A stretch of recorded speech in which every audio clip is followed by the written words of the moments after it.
This episode is brought to you by the Pelora Group. Welcome back to Winning Through Culture. I'm Tim Flanagan. And I'm Amanda Kramer. When culture's not a priority, people aren't a priority. Having an intentional focus helps you as a leader remain impactful and relevant as you move your business forward. Welcome to Winning Through Culture. Well, today I am super excited to be with Brandon West of PHOS Creative. Today, he's going to be sharing insights from his leadership journey, and that will blend into his life journey as well, and focus more around how we are working to create environments where team members not only feel valued, but also understood. And at the end of the day, they are able to contribute their work to a meaningful impact, not only in their organization, but in the communities in which they serve. So today's episode is going to be around the exploration of leadership, culture, and purpose, tying this all back together to our series that we derived from attending the Purpose Summit back in May this year. But just to give a little bit of intro on Brandon, he is the founder, and he actually created PHOS at the age of 26 out of his home office. He is focused from a company standpoint on strategy first, from a digital marketing standpoint. He is headquartered in Florida, but has grown significantly and has been highlighted in the Inc. 5000, Gator 100, Florida Trend Magazine, and Best Christian Workplaces Institute. So really excited to have you with me today, Brandon, and looking forward to the conversation. Yeah, what a pleasure. Thank you so much for having me on. Yeah. So I know I mentioned a little bit of how we got introduced, and I was able to hear you on stage at the Purpose Summit in May of this year, 2024. And the really cool thing is that you were actually on stage accepting the Purpose Leadership Award. So I kind of want to start there because it's a great introduction to what this episode is going to be about when we talk about building a culture of care. So can you just share a little bit about the history of how you created your agency and ultimately how you ended up on stage at the Purpose Summit? Yeah. 2013 was the year that I started my agency. I think for a lot of entrepreneurs, there's that moment of stepping off the cliff and saying like, hey, am I really going to go do this? I was a teacher. I taught Greek language, Latin language, Algebra 3 yearbook to high school students, middle school students at a classical school here in town. And on the side, I was building these websites and designing logos and doing a free one for my church and then a $300 one for a friend and then a $3,000 one for a friend. And there was this moment where like, man, this is kind of a business, and went to 5 men in my life who were my closest consultants and closest friends and advisors and counselors. And I said, hey, this is what I'm thinking. What do you guys think? And all of them were unanimous that I should surrender my $18,000 a year salary and go and try and build this company. And so our goal was to make $36,000 the first year. And I was like, we would be rich. I was like, that would be incredible. And started building it in 2013. It was kind of this big blessing in disguise. My wife's mother had cancer. She wound up passing away that year. And so could not have taught caring for her and traveling so frequently, but was able to sit on this broken HP laptop that always had to be plugged in. You know, it was like one of those ones, you've had one of these laptops before. We all have those in our life where you're like, oh, here's outlet. And the power comes out, somebody like trips over your cord and it gets sucked out and all of a sudden you just lost like hours worth of work. I had one of those and I sat in the living room and I built websites, and probably 9 months in, hired my best friend who was about to move to Atlanta. I was like, dude, I want you here, man. Stay. I'll give you $24,000 a year. That's a lot more than my last job I had. And he and I started building this company together. After the first full year, we had 4 people on the team, and it's grown since then. I remember when I hired him though for the first time, and I thought, now my job is not just building something or being creative or innovating. Like there's a person that I have to care for. And I just remember thinking that the simplicity of care in the first year of owning a business, the simplicity of care just was this. I wanted him at some point to come back to me and tell me without me asking that this was the best job that he's ever had. That's what care looked like for me in the first year of this business. I just wanted him to come back and say, Brandon, this is the best job that I've ever had. And I remember the first time he said that, and I was like, mission accomplished. Since then, growing a culture of care with 24 people on the team, a third of which are remote, 2/3 of them here in Gainesville, where we're headquartered. I think I've realized that one of the most important jobs for any executive leader is to simply create this culture of care that invests in people. This is where the phrase from even the Purpose Leadership Summit came from. A moment on stage where I just had this call to action for businesses and I just pleaded with them. Don't waste your business on business. Don't waste your business on business. And it's too easy to get sucked into the next profit and loss statement and cash balance sheet. And there's people sitting across from your desk, sitting across from your Zoom call who need help and are hurting and need healing. And we have this really cool opportunity in business to platform that. It's been quite a growth. It went from that first guy to now really a mission and a culture that's set after this very idea.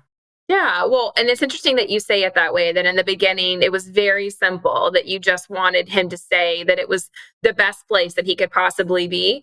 And I had a recent experience myself where someone sat across the table or a Zoom call, virtual, of course, the world we live in now, and said, I love this place. And like, that was a light bulb for me. I was like, cool, what we're doing is working because we're putting people at the center of every decision that we're making.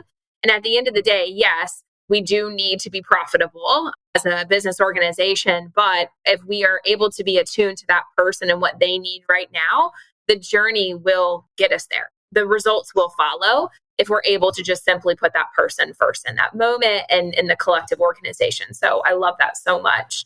Yeah. Even what you're saying there, Amanda, is so interesting. Like, I love the phrase people over profit. I love that. We use it regularly at PHOS. But I think what it does is it inherently sets the two at oppositional ends. And I don't think that that's the case. Like we say at PHOS, no margin, no mission. No margin, no mission.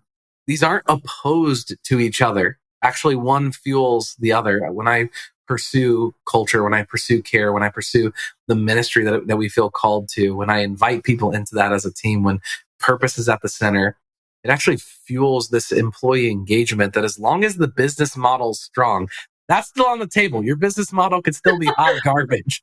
But let's assume that if it's strong, you fuel all the engagement necessary to fulfill that. So they're not opposed. Yeah. Well, talking about how you initially, your simple definition of what that culture of care really looked like. And then as you have grown over your 10 plus years in business, is the employee engagement, air quotes, put that model, is that part of your maintaining the ability for that to be the standard? What are some of those elements that you really feel have helped carry that over the years of going from one employee to 24 to X number?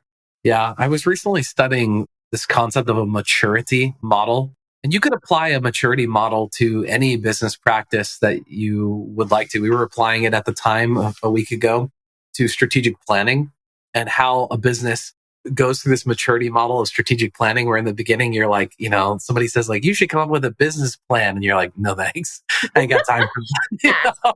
And then eventually you're like, you know what? I should have something. I should do something better. I should systematize it. I should write it down. I should share it with people when they start. We have a whole team dedicated to, we have an entire department, and then like they literally have an entire team dedicated to strategic planning in large organizations. And I think that there's a maturity model here, even to ideas of care, of purpose, of culture, of engagement. And I think oftentimes, because those are the softer side of business and of leadership, we think that systematizing them or operationalizing them is actually a threat to authenticity and empathy and genuineness. And I'm just going to disagree with that. I'm going to say that the maturity model actually requires those things as you mature and plus one over time.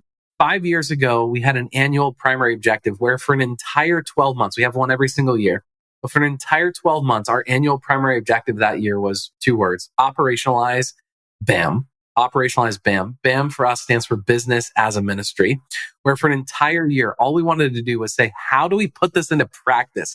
How do we inject this focus that we have, business as a ministry, business as a care center, business as a means of loving on people, where our primary product that we put out is not strategy and logos and websites and marketing.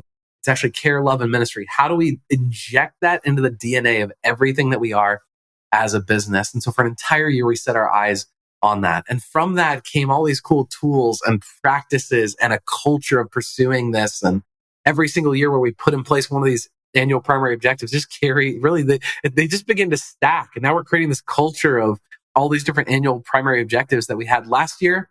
Primary objective was just one word: flourish. And that pursuit for an entire year became a new mission statement that we rolled out January of this year, where our new mission at PHOS is to cultivate true flourishing in people and in organizations while reflecting the love of Jesus to the world, where flourishing actually became, after an entire year of chasing it, actually became our mission. Our mission is actually to help people flourish. And now we have these really cool models that help people do so, that involve financial flourishing and intellectual, spiritual, physical, emotional, and relational flourishing. And we have this cool wheel that we've created where people assess themselves on their flourishing in those specific areas, and we're able to invest in them. I remember even at the Purpose Summit that we were talking about, in pursuit of operationalizing and systematizing culture and purpose and care and flourishing, he said on stage, one of the speakers, he said, "You cannot cause people to be happy." And I think I've learned in these 11 years of running PHOS, you cannot cause people on your team to flourish. You can't cause them to get engaged. You can't cause them to live on purpose. You can't cause them to live out of a place of love. The best thing that you can do is create an environment in which they can flourish. And so for us, that's really about what it is. Not forcing people, not shaming people into it, not pressuring, but just actually creating this place in which people can flourish if they want to. And then I think that you can operationalize that workplace. Yeah. Well, and I'm a big proponent of core process documentation. And so what you're talking about there in my daily life. Your love language. Yeah, it absolutely is. Because one of those things that you said is that when you go from 1 to 24 to 50 to whatever number it ends up being, you do have to have your standards. And so if you have those documented, then it's much easier for you to scale that as you grow as an organization than to say, well, I'm going to do it this way and this way and this way. And it sets a foundation that then you can just evaluate and enhance and elevate versus constantly having to go back and be like, oh, how did I do it? So I am 100% on board with you in that kind of process, especially because there's a lot of challenges. And you even said on stage when I was able to hear you speak was that, your purpose is a journey. Like you're never done when it comes to that. And I think that there are a lot of challenges that many entrepreneurs, small business owners ultimately face when they're saying, okay, I have started this organization. I am extremely passionate about whatever it might be for your organization. And here's how I'm going to be able to flourish. Here's how I'm going to make this a reality. What are some of the challenges that you specifically face as you said, okay, I want the simplicity of the culture of care to be like, I love this place. This is the best place for me. And we're doing good work. I feel like I'm making an impact. Maybe share some of those challenges that you faced early on or even recently that you're like, hey, this could have been a pothole or a blind spot if I hadn't been looking. I think for every leader who wants to operationalize a culture of care, of love, of purpose, of community, I think one of the biggest challenges that we have is doing that consistently. Yeah. Yes.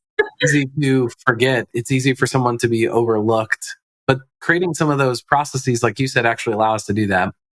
So let me give you one specific tool that we use here at PHOS. We call it our strategic plan for ministry. This particular tool that we use is called our care matrix. The care matrix identifies 5 groups of people that we're seeking to engage in our mission to cultivate true flourishing in people and organizations while reflecting the love of Jesus to the world. 5 groups of people that we're seeking to do that really well with. First, our team members. It's got to start there. Jim Collins would say, look, unless they're bought in, nobody else in the world will be. And I remember a time when we were setting a new budget for a year, and one of my consultants came to me and said, hey, you're doing a really good job caring for the world with your finances. You should push harder for caring for your people with your finances, base salaries, commissions, compensations. So we spent an entire year chasing that. It's got to start with your team. After that, though, this is a fun one. This is a really hard one. It's actually your team members' families. I remember when COVID was happening, we sent this care package to one of our executive team members' husbands who got COVID, was out for an entire week. We sent him this care package. And I just remember her coming back to us and saying, you guys cared better for my husband than his own workplace did. I think we get this really cool opportunity to care for our team members' families, to know them, to love them, to celebrate moments where their kids graduate from high school, and we get to celebrate that with them. Third one, an obvious one, our clients. How do we offer care, love, and ministry to our clients? Fourth, vendors and suppliers. I think this is another overlooked one where the people who do the work for us are actually a part of causing our mission at PHOS to flourish more in the marketplace. So how do we care well for them? From the person who cleans our studio to the person who offers us counsel and legal advice. And then the fifth one for us is our local and global community. How do we invest in our local and global community that we've been a part of? And so for those 5 groups of people, then the care matrix has them listed on rows, and there's 3 columns after that. Those columns are how we care for those 5 groups physically, emotionally, and spiritually. And those 15 cells become for us this care matrix, this strategic plan for ministry, where we're able to say, how will we have specific, intentional, process-driven care plans for each of those 5 groups of people in those 3 ways, physical, emotional, and spiritual. How are we going to care for them? At PHOS, we've developed a care team. This is a voluntary team whose mission at PHOS is simply to create a culture of care, love, and ministry at PHOS, not to do all of our caring for us, outsourced care team, but actually to assist in creating a culture where every person on the team is invested in seeing this mission happen for one another, for families, for clients, vendors, suppliers, and our local and global community. And what that creates is it solves the problem of consistency. Oh, yeah. Well, and I couldn't agree more. That was one thing that we instituted in our organization as well. And we have everyone uses Slack or Teams or whatever you use as your company internal communication channel. But we actually created a specific outlet for those that are voluntary part of the care team for them to share and just actually talk about the care that is going on. And from that, we get the ability for more people to have a lens on what's happening in the organization, as well as the ability to care for those people, as you shared. It's not just team members, it's the family members of our team. It's celebrating the births and it's celebrating the adoptions. And it's also being with individuals in times of sympathy, whatever that might look like. And that's a really cool way, I think, as you said, to have consistency in your care and to continue to involve people in creating that culture. It is not a one-person job. It is an everybody, right? And I'm sure that you feel that way very much so in your organization. It takes every single person to make that a reality each day. Yeah. I think one of the problems, to speak to the maturity model again, the company who actually winds up creating a system and a process for operationalizing culture, care, ministry, love, purpose, engagement, etc., it's actually really tempting to begin to outsource all of my personal care, love, and ministry to the system. And I think what I can lose on a daily basis is the fact that you could just bank on, oh, well, I've got this great thing. We have these great programs. We have these great things. It's like, no. You're sitting across the table right now from that person. You're on the phone call with that person. Hey, executive leader, walk back into the cafeteria and sit with your people again and invest in them and do skip level meetings and take them out to lunch and ask them the hard questions and see if you can create a culture of vulnerability where you are the one setting the temperature, setting the pace for care, love, and ministry on a one-on-one basis. This morning I walked in and I was told that one of our team members wouldn't be on this morning's call. And I asked the manager why that was the case. And she said, hey, I think she broke up with her boyfriend last night and it's going to be a really hard morning emotionally for her. And I just sat at my desk here and just to empathize for a moment and go, man, what a hard situation. And I just took a few minutes this morning, just prayed for her right here at my desk and just said, hey, I care about this person. God, will you go and meet this person who I love on this team and remind them that you love them and care for them? It's just small moments where we invest in those relationships, something specific to care for every member on our team. Well, and you completely agree in those small moments because it's more than just you then taking the moment to have an outreach. It might be today, it might be a week, it might be that prayer opportunity, but it's the fact that it's not only you. So yes, you personally are taking that initiative, but you also have others that are taking that on their own accord as well. But you mentioned something in there, and I think that it would be important to speak to, is about the skip level meetings or lunches or coffees. I don't think that enough people talk about what that looks like in an organization, no matter their size. Can you just elaborate a little bit more about what that looks like for you, whether that's in a time of meeting somebody where they are or just simply because? Yeah, I wonder if some of the people in similar maturity models to where PHOS is 11 years in, 24 people on the team, you've begun to scale systems and operations and strategic planning, et cetera, et cetera. I wonder if you would resonate with this idea that as an organization stratifies and creates layers and your accountability chart gets more complex and there's more boxes now and more lines that connect different boxes and all those things happen. I think one of the temptations for a leader is to go, well, if I meet with this person, I'm actually overstepping my bounds. I'm overstepping my role and responsibility. I am overstepping this manager's leadership, management, and accountability of this person. So there was this temptation over the past couple of years to be like, well, I can't meet with them because they're the ones required and expected to go and invest in this. If I go and do that, I'm kind of getting in front of them and I'm like, and I think that's actually just a lie. Yeah. I think that actually investing in your people, regardless of your relationship to them from an accountability chart standpoint, is actually really important. And the skip level meeting is a really fun way to do that because it identifies and it responds to the fact that you're not my direct report. I'm doing a skip level meeting to go meet with this person who is underneath your direct report. And I just ask like 7 questions each time I do those. And there's simple things about how they're doing personally, how we're doing as a company. When was a moment in the past year that you've been proud to work at PHOS? A question like, where do you feel like we're behind the curve as an agency? Just giving more voice and space for people in the organization who are not my direct reports to be able to speak up the chain of command, up the accountability chart, and invest in the future of the company.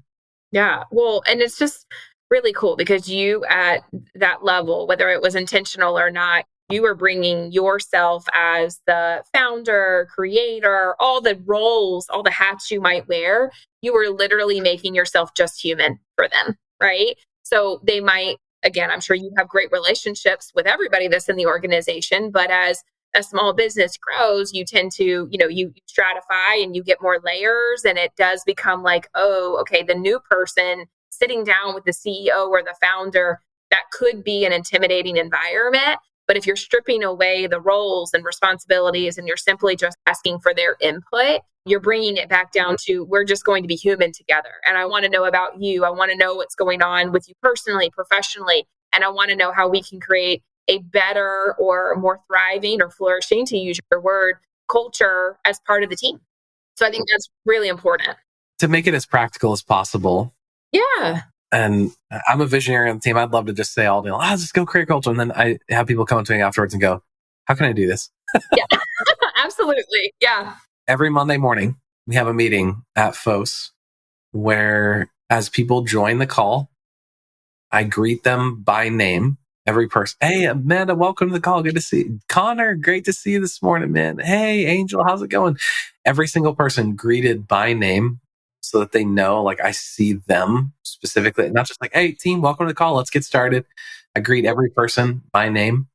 We have a 7-minute, we break the team into 2 breakout groups, and I come up with a question each week, something fun, an icebreaker type question. This morning's was all about our new BAM card. We have 1 card for every month of the year, and every team member is given 2 sets of these cards. They sit in front of them. There's 1 for each month. And so when we sit down at work at our desk or at work in the studio, we're all looking at the same question and asking ourselves that same question. Today's is, or this month's in September, is brand new to us today. What feedback can I seek out for personal growth today? And the breakout question was, what is some of the best feedback that you've gotten in the past? Maybe it was hard for you to hear that helped you grow either as a person or a professional. They're typically like EQ centered questions. And I was just reflecting over the weekend. I was like, I was hanging out with one of my family members and they have really low EQ, made a joke about suicide at some point. And one of the people in the room at this family gathering, their family member, the husband in that family had committed suicide. And you're just like, this is so inappropriate to a moment. But I'm looking at myself going, man, that could have been me, And as I reflected on this moment, I was like, I've actually spent a lot of time over the past few years trying to grow my EQ. Like, it's easy for a leader to go, I got to get smarter. I got to get better. IQ, where am I at? Actually, for a leader to go, you know what can I do to grow in my emotional quotient, in my emotional intelligence as a leader? You can actually grow in this. Like, you can actually grow in this. And to greet team members by name, to pray with them. We have this prayer pause every Monday morning from 9 to 9:15 where we stop. Someone gives a really quick devotional, go around the circle. What can we pray for? Break out into groups, pray for those specific prayer requests. Every birthday, every anniversary, a handwritten card, a handwritten note, a celebration on Slack, photos of them responding and commenting and words of affirmation and encouraging. And every team meeting, spending 30 to 45 minutes. We spent an hour on this recently, just doing shout outs on the team, where on day one with me for 3 hours, I train people on mission, vision, values. I train them for this moment in team meetings that happens where we spend all this time just giving shout outs for our values. And they're trained on day one of what the structure is. Shout out to so-and-so on the team for this specific value, for this specific impact that you had on the team. And it's this emotional time where people are encouraging each other and celebrating each other. Just these very specific things that keep people in purpose and engagement and values and mission that could easily just be put on a hat, on the back of a t-shirt, stuck on the wall somewhere with vinyl, and actually keep them like in the hearts and the minds of the people that we're trying to serve. Well, and I think it's important to note that that helps in the sense of them finding their contribution meaningful and valued. Again, having the words of affirmation, and everyone appreciates praise in a different way. I'll use that word praise. But from a standpoint of, some people would absolutely prefer that all of that be done in private. Some would absolutely prefer that all of it be done in public. But I do think that there's a good blend of providing that space, that safe environment for there to be what I would consider, we call it Thankful Thursday. But there's that channel, that opportunity for you to come to the table and be thankful, have a gratitude towards someone who is either showcasing the value of the organization or has really had, that impactful moment over, maybe it's the last week, the last month, whatever that might look like for the team. But, you talk a lot, and you're an author, you're a pastor, you are a speaker, you have an agency, all the things. But you talk a lot about the importance of individual contributors to understand their purpose within the company and how each day what they're doing really adds up. And I'm using my own words there, but really adds up to be able to facilitate what that overall vision and mission of the organization is. And these pieces that you're talking about, where addressing each team member as they come into the weekly team huddle by name and giving that point of reflection and the ability to have a highlight or a shout out. What are some of the ways that you think are important for individual contributors to understand the strategies of the organization and ultimately helping them find purpose in their contributions? Yeah, great question. Daniel Pink has really helped me understand contribution for team members by two different types of purpose that he's defined. He calls them lowercase p purpose and uppercase p purpose. Lowercase p purpose is understanding that every single day, while I sit at my desk for 8 hours and I smash on this keyboard and click my mouse. You talking about the cat gif? I remember you saying that on stage. You're like, you've seen the cat and it goes, da-da-da-da-da, clock out. Da-da-da-da-da, clock out. I love it. Okay, keep going. You've all seen the cat gif. Yeah, we've all seen it. Yeah. And the percentage of people who are disengaged across the workforce all over the world, they are those people who just look at that cat gif and go, it sucks, but that's me at my job. And the first part of purpose is just that lowercase p purpose, where you help people understand, I understand we're all just banging on a keyboard and clicking a mouse. That is true. But the lowercase p purpose says, hey, just so you know, when you do that, here's how you help the other people on the other side of this. Here's how our product, here's how our service is actually helping people. I did some consulting for an agency for a large enterprise near our area. And I asked them, what do you do? Why do you do it? Blah, blah, blah. It's we make these steel components for research. It's not sexy. Well, by the end of a 6-month journey of walking through purpose, they had identified helping their people see that, yeah, you're making these steel products for research, but actually this research is going to help solve cancer one day. Like, yes, all you do is make steel. I get it. That's not fun. That's not cool. It's like, oh yeah, I bent another piece of metal today, mom. Like, that's what I did today. I was like, but actually that metal is going to be used in this thing. It's going to be used in this lab that hopefully one day mom is going to solve the cancer that you're dying from right now. Like, holy moly, lowercase p purpose just went from banging on a keyboard to cancer. Like, wow, that's amazing. Uppercase p purpose, on the other hand, as Daniel Pink identifies, is understanding that the work that we do is actually helping to shift and to change and to renew culture around the world. And so there's that. My daily work has a contribution. My work as a whole, my employment here actually helps change the world. Our vision at PHOS has nothing to do with marketing. Our vision at PHOS is to launch 30 care centers around the world that care for women and children impacted by extreme poverty and sex trafficking. At the Purpose Summit, we launched 11. We had launched 11. We just recently celebrated the launch of our 17th care center. Just absolute massive impact as we've invited the public into this mission. Now over 2,500 women and children impacted by extreme poverty and sex trafficking have been rescued from those environments. And our team gets to know that. We have this giant board outside of PHOS. It's in our lobby. It's 10 foot wide, 4 foot tall, and it has 267 light bulb sockets in it. And every single time a mission moment happens at PHOS, somebody most closely attached to that mission moment comes up, takes the light bulb, screws it in, turns it on, signs a journal underneath saying what bulb number it was, what the date was, and what the mission moment was. And we clap and shout and celebrate. And we get to say to our people, your work matters. Lowercase p purpose, here's how it's helping people. Uppercase p purpose, here's how it's changing the entire world. And those two things are just such a helpful way of keeping people engaged in what we do. Oh, that's amazing. I know you had spoken to that when I, again, keep referencing the 6 minutes, right? I don't even know if it was just 6 minutes that you were on stage. I'm like, oh my gosh, how much can I write down here? But that was one of it. And you had said, and I wrote down mission moments, because that, if nothing else, if you hear nothing else from what we're talking about, skip level meetings or finding individual contributors and how that ultimately leads to big purpose or little purpose, big P, little p, I hope that you take away that there are those mission moments. If you can recognize those and involve the people that directly correlate, it will elevate their contribution, not only to their daily work, just being a cat on a keyboard, but more specifically changing the world, which is ultimately what all of us are doing in our own way, our own industry, ultimately trying to figure out how we are more than just our business, which I think is just super important. And I would just say, like, what's a fun, creative way that you can do that for your company? Yeah. I've consulted with other companies, a coffee manufacturer who was going to celebrate mission moments by having a large glass container in the front of the company. And every single time a mission moment happened, that person would go in and they'd drop a coffee bean in there and just see this thing slowly filling up with coffee beans. I consulted with a real estate syndication company who, dude's constantly on Zoom, had a white background behind him on Zoom. I'm like, what a wasted canvas, bro. Put some shelves up there. Put some shelves up there. And every single time there's a mission moment, add a new little house behind it.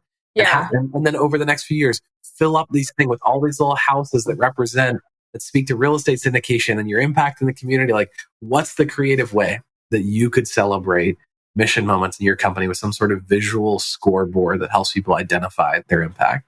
Yeah. Well, and you take such an active role in fostering the culture of care and helping people find their individual purpose, but linking that back to the greater purpose of the agency. And you're doing that with other companies too, not just with your own. Can you share, and I would like you to just elaborate a little bit, because when you did accept the Purpose Leadership Award, there was a video that played, and there was a designer who you highlighted as part of, how y'all had gotten to this place where accepting this award was just like a no-brainer for you. Can you share a little bit about her story? And that's kind of a specific example, right? Where you were able to foster this culture of care. It had a significant impact on her, but also a significant impact on the business outcome to be able to be the organization that you are today. Last year, for our 10-year anniversary as a company, we decided to highlight one of the stories of purpose on our team. Janelle Cruz was for sure the first person that we wanted to tell her story. She has an amazing story at PHOS of discovering her own purpose. She was in our third year of our leadership development program that we have here. Year one's about leading self. Year two's about leading others. Year three's about leading an organization. She was in the first year in the final month. And the final month is on purpose. And I remember coming to her and saying, hey, one of your homework assignments for month 5 is to give a presentation to the team on purpose. Where are you at with that? Like, how far have you gotten? She's like, honestly, I'm really struggling. And I was like, why? She shared, I'm just really not sure what my purpose is. And I was like, okay, well, let me help you, Started asking her some questions. What do you care about? What are you passionate about? What breaks your heart? Blah, blah, blah. She shared a few different thoughts that she was not super sure about. And I just remember saying, hey, Janelle, just to be honest with you, she's been working for 3 years already. And I just said, if God's not real, none of those things matter at all. And with tears in her eyes, she said, then how can I know God? And bought her a Bible. A month later, she was getting baptized in my church. A month after that, she was serving in children's ministry in our church. And I remember in her video, as she shared about purpose and her journey towards purpose, she shared about a team meeting moment where I asked her what her thoughts were on our strategic plan. She shared, in that moment when Brandon asked me what my opinion was, I thought to myself, why would he care about what I think? I'm just a designer here. I have nothing to offer. Janelle's journey at PHOS has been one of embracing both personal, spiritual, and professional purpose in our company. We're now a girl who, when she started, she's about to celebrate 10 years at PHOS. She was one of the first employees ever. She'll celebrate 10 years next year. Almost after 10 years now, I'm looking back at a young intern who joined my team who thought, I'm just here to design. No one cares about my opinions. And now is a leader at this company, a person that people respect and look up to, who manages some of our coolest, biggest accounts that we work with, who's helping to mentor young women now in her church, who has a heart for the brokenness that can come through motherhood and postpartum depression, and some of her story now spilling into her ministry and care for people within our team and outside of it as well. She's such an amazing story of purpose at PHOS. Yeah. And just I know that it was a 10-year kind of highlight opportunity, but more so that her story will continue to live beyond the video. And that is the really cool part that I think from a leadership standpoint, as organizations are starting to build a culture of care in their own organizations, and they're thinking about what are the first steps I should take, or, hey, I've been on this journey for 5, 6, 7 years, and I just don't know how to take it to that next level. I don't know how to elevate it anymore from here. You taking the opportunity to have her share that and let that emotional aspect of the roles, the hats that she wears, come to life will continue to carry. And now she's mentoring and she is sharing a light that otherwise might not have been fostered in some way, shape, or form, which I think is really important, because as we progress, you kind of get to that place where you're like, okay, cool. We've been doing this for 10 years. Here's the impact that we've made. Here are the people that have come alongside us and made this journey possible. What would be your advice to an organization that's at that place, a leader that's at that place, to say, okay, here's what that next step is to get it to to get it to 11 years, to get it to 12 years, to get it to 15 years with individuals like her? Do you have anything that you're like, oh, if I was doing it again, or if I could look back, I would say do 1, 2, and 3? Yeah. I think that there's 2 different types of leaders who often sit in a room when discussing purpose. One is either rebelling or, I don't want purpose. This isn't what I need to spend my time on in my company. Or they're curious. They're like, hey, let's figure this out. I'm curious how we can integrate purpose more to that group of people who are in I don't have a strong purpose yet for my company. Obviously, your next step is to define that, to chase that, to go on a journey, to take a brave step down a long journey towards purpose and meaning, to look backwards and go, where have we had impact in the past that really fueled me up as an executive leader that I think that I'd be happy to put back in front of my team and set as our purpose. You can ask questions about brokenness and passion and history and impact and go, hey, what can we set? And then just take one step. You want to find a new organization that we're going to support, a new way that we can integrate this into our team. But the other group of people are the people who already have that purpose in place. And I think for those people, my call to action, honestly, is to continue on in what is good. Last year, I bought right behind me here, this reed diffuser. Okay. This reed diffuser was like $35. Like, I'm a freaking idiot for buying this thing. What a waste of money. $35. Here's the thing. Okay. Here's the thing. Reed diffusers, they were new to me. It's probably the first reed diffuser I ever bought in my life. Came with oil. I thought, hey, I know about water. Water evaporates. Oil doesn't evaporate. I thought this thing was going to be with me for the rest of my life. I was taking this reed diffuser to the grave. The problem is, you set up the reed diffuser, you put the oil in, you dip the reeds in there, flip them over, and man, does it smell good. I mean, sometimes overwhelmingly good on that first day. Second day, smells good. Third day, faint tastes of what you want. And after a week, you can barely smell it anymore. So you go in, take the reeds, you flip them over, do a week later, flip them over. And then like after 3 months, I'm like not smelling anything. I look inside, there's no more oil left. I think purpose is draining out of our company quicker than we expect that it is. We don't realize that every grief that our team has to pass through, every employee who leaves, client that leaves, the daily grind of work, my mom just died and I have to walk back in, all of those things begin to suck out purpose. And it's like a cup that has a little hole in it that you cannot plug. Leader, you cannot plug that hole.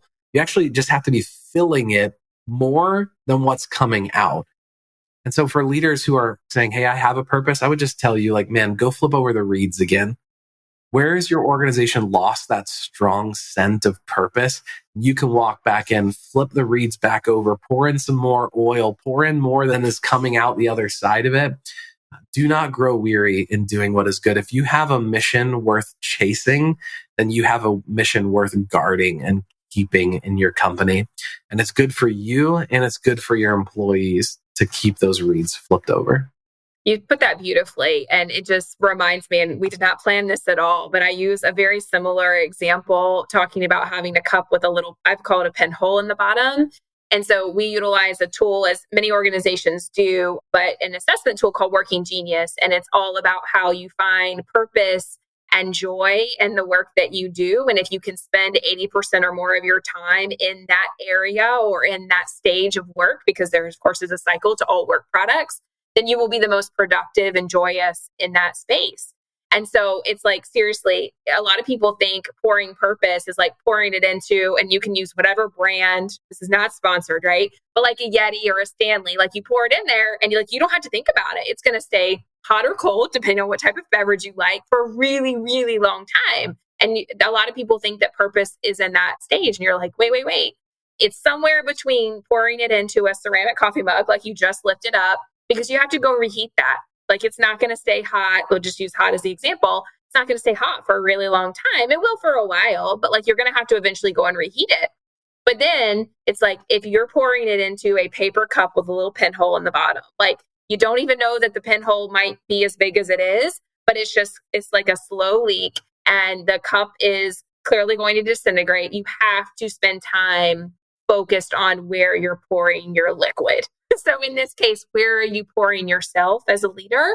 Where are you spending time with your purpose and putting the energy back into it? Because it quickly will like dry up on you, or you have to reheat it. It's one of those things like you're not pouring it into a Yeti, even though you would like to think that you are. Yeah. And I would just say, what are you spending your time on first in your company? Patrick Lencioni gave a great podcast last year where he asked this question: what room are you going to pump oxygen into first in your company? And he described a big Fortune 500 company who, in the first 15 minutes of arriving for their first day of work ever, welcome to the team, sit down at your desk, get settled in. In the first 15 minutes, they're going to send an ergonomist to your desk. Ergonomics is the study of like how to work well for the sake of body posture. And it's going to be, have your screen at the side and set your chair up like this and make sure your keyboard's back. And he said, that's the first thing you want to invest in this company. Like, hey, welcome to the team. We know you're an idiot, so we're going to help you out. He's like, that's the first thing you want to go after. I shared before, but in the first 3 hours of somebody's time at PHOS, The first thing we do is welcome them. They go to their desk. They're going to receive gifts. We're going to introduce them personally to everybody on the team. We're going to gather out front in the lobby. I'm going to explain the light wall and our mission at PHOS. And I'm going to have them come to the front. They turn on a light bulb. We clap, celebrate, shout. I pray over them. And then we spend the next 3 hours in the conference room, me just going through mission, vision, values, story, sharing stories of our values and action, stories of our mission, showing pictures of our care centers that we've launched, and inviting them in and saying, hey, the first 90 days here at PHOS, they're not a testing ground for you. You wouldn't have been invited in unless we believed that you were already a part of this. Help us go and chase this mission now. You're a part of this team. You're a part of this mission. Oh, I love that it's not a testing ground. It's kind of like you're not on Survivor, like you are welcomed. You are here. We believe that you are part of this team, this tribe, whatever word you want to use, this community. And now let's go and make a difference together, which is just beautiful. Well, Brandon, I cannot thank you enough for this conversation on talking about purpose and care and how you collectively build a culture of care. And, there were so many good parts of what we talked about, but as people are walking away from this, I do hope they take away the celebration of those mission moments, the ability to have a care plan and not being scared of systematizing, making it operationally efficient from a standpoint of core processes around the scalability. So you have consistency in that culture of care that you're building as an organization. So before we hop off, one last thing that I want to ask you. So when you need to turn your reads over personally, is there anywhere that you go as a leader to kind of recharge or refuel so you can then give back into your organization? Podcasts, books, anything at all that you're like, this is the thing I go to when I need a little bit of re-inspiration? 2 years ago, I feel like I heard really clearly from the Lord as I was planning out, what are my goals for this year? What are my objectives? What are things I want to focus on? I heard pretty clearly, I want you to go and put your hands on what you've put your wallet to for so many years. I think it's easy for businesses that are trying to be generous with their time, talent, and treasure to write checks and to just give money and give time. And we'll do this for free. And we'll put on this free roof as a roofer and we'll build this free website, whatever it is. But I think that there's actually something really empowering to, oh, you care about the homeless? Walk out on the street with some sandwiches. Oh, you really care about sex trafficking? Go on an outreach event at 1 a.m. and drive around the city with these people and go meet women who are being trafficked. Oh, you care about extreme poverty? Head on overseas and see it for yourself. I had never done that before. I was a really picky eater growing up as a kid. And so I was like, yeah, what am I going to do in Colombia? I don't even know. Fortunately, the Lord's really changed that. And I love Latin American food. It's actually my goal to be Latin American by the time I die. I'm at 39% right now. Pretty cool. It's a journey. Purpose is a journey.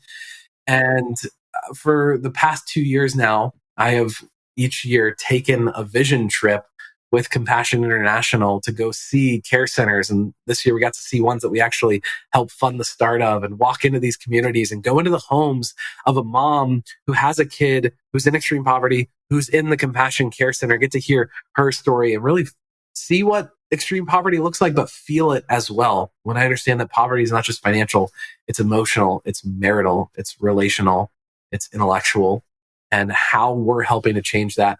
To go on site, to put my hands on what I've put my wallet to for so many years has helped. It's part of me flipping those reeds over and re-smelling the fragrant aroma that is our mission and purpose at PHOS. And so I would just challenge leaders as well. Where can you put your hands on what you easily put your wallet to? Where can you walk back out into the field and flip the reeds over by being a part of the work that you're doing? That's amazing. No, I don't even know that I should say anything after that because I hope that it really resonates, that people have the opportunity and take that as a call to action after listening to us chat today. But Brandon, again, thank you for the conversation. And for those listening, we do hope that you invest a little bit in finding not only where your little P from a purpose standpoint, but where that big P really comes to play in the local and greater global community that we are all a part of. Thanks for being with us. My pleasure. Thanks for joining us for another episode of Winning Through Culture.